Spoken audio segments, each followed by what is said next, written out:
who's called to holiness?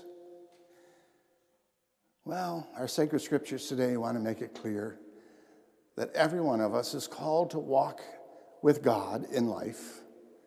We're called to choose life. And choosing life, in Deuteronomy, says, you're choosing to walk with God. You're walking his footsteps. You listen to the directions that God tries to give us in life.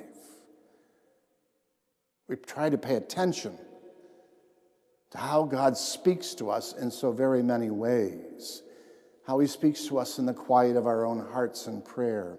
How he speaks to us through our assembly of people gathered together for worship together.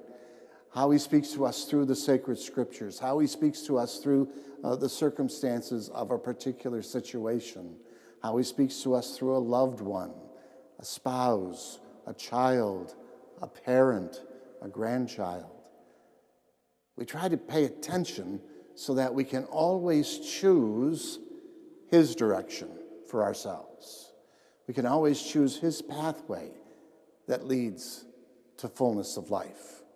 So we're asked to always choose life.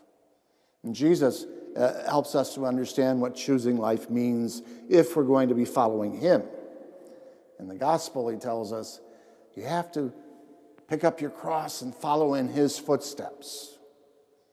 In other words, you have to spend your life committed to the care of others, committed to the well-being of others, committed to doing everything that you can to help others become the very best person they were meant to be by God.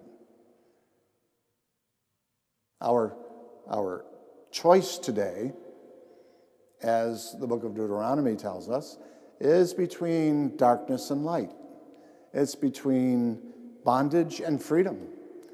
It's between self and others. What are we going to choose?